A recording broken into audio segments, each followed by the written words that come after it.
President-elect Donald Trump and Republicans on Capitol Hill are unified on the big picture ahead, eagerly backing the Trump agenda on key issues like the border, taxes, and energy. But that's the easy part.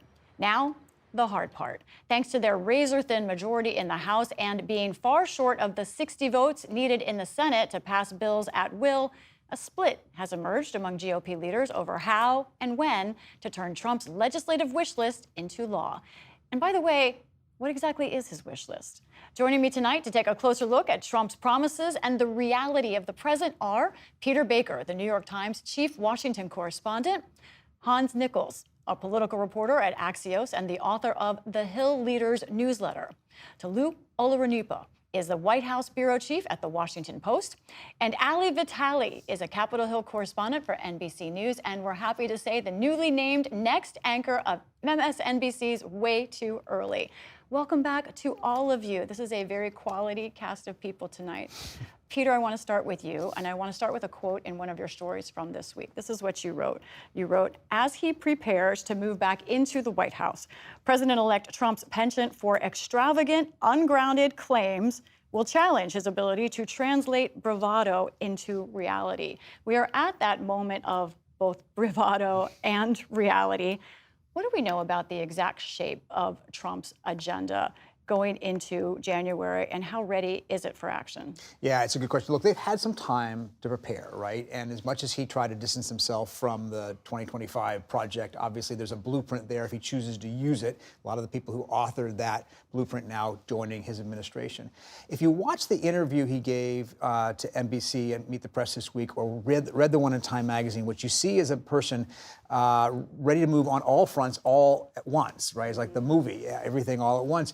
And what's unclear is how he actually manages that, because in fact, after 4 years in office, he ought to know that Washington doesn't actually work that way. There's a certain bandwidth beyond which you cannot take that much action. But he says on his first day, he's going to pardon January 6th rioters. He's going to move on energy. He's going to move on the border. He's going to move on the economy. He's going to do all these things right out of the gate.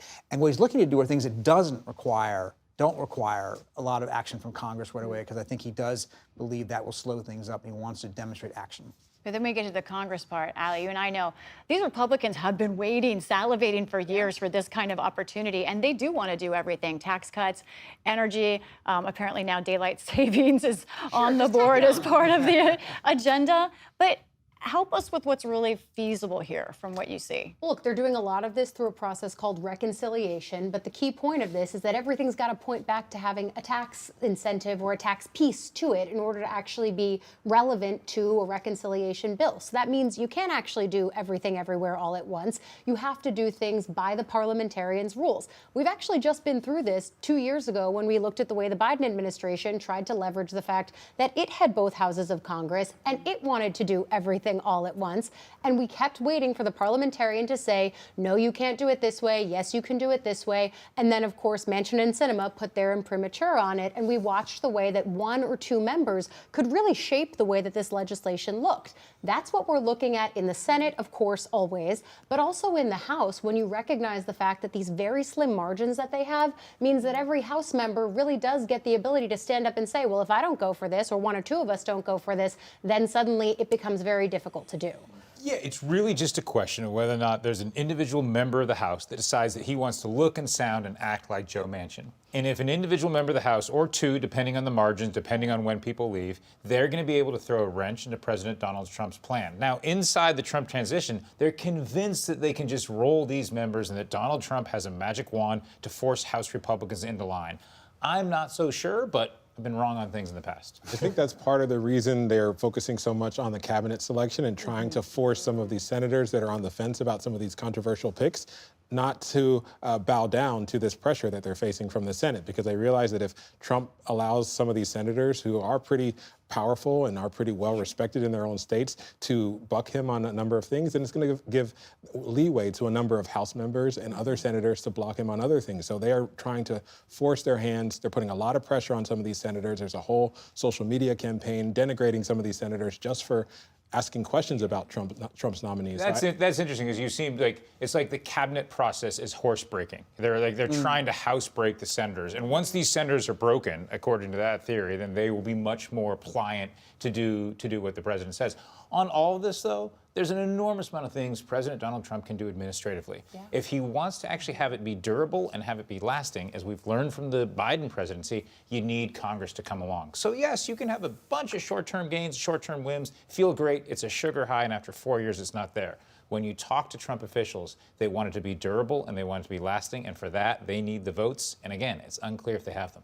Peter, how much of the Trump agenda from where you sit is bravado, and how much of it is he serious about? And then do other Republicans know the difference? Well, it's interesting, right? Because he says these things and we don't take them seriously because they're not serious in some cases, right? He says, I'm going to solve the Ukraine war in 24 hours and I'll do it before the inauguration.